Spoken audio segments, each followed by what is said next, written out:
आज आमाले बारीमा के गर्दै हुनुहुन्छ? बारीमा जानु भयो भन्नुभएको थियो आमाले आज। हामी हेरमा के गर्नुपर्छ?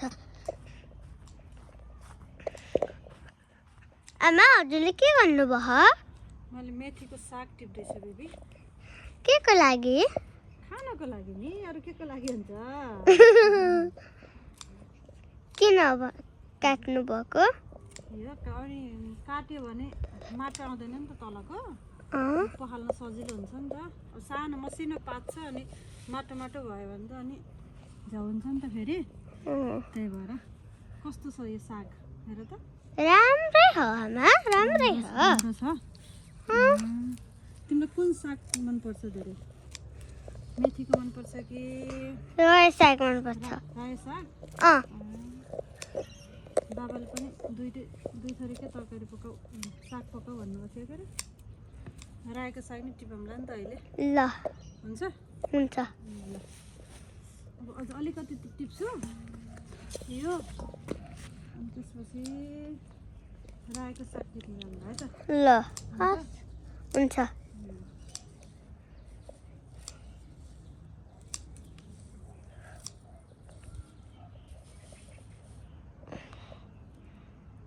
कति राम्रो टिप्नु भएको हजुरले आमा। मन पर्यो? चुट्टो चुट्टो काट्दाखेरि त मजा आउँछ नि, होइन? बुन रोइछन् भित्र। यति भए त पुग्छ होला बेबी आजलाई। पुग्छ। रायोको साग टिप्नु जानु होला। ल तिमी पनि टिप्छौ रायोको साग? म पनि। ल ल ल टिप्न।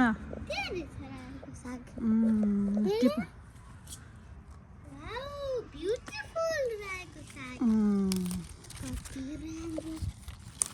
टिप नि त तिमी पनि रायोको साग हातले टिप के?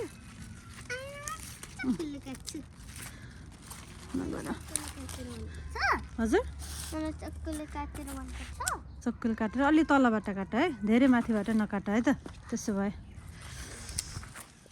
पहिला चाहिँ एकदम किराले खाएको थियो, अहिले चाहिँ अलि राम्रो हुँदैछ साग। बुवाले लगाइदिनु भएको साग हो, दुइटै हजुरबुवाले लगाइदिनु भएको साग हो नि त यो। मेथीको पनि अस्ति नै आउँदाखेरि लगाइदिनु भएको थियो बुवाले। यो पनि राम्रो भएछ पात अहिले। ल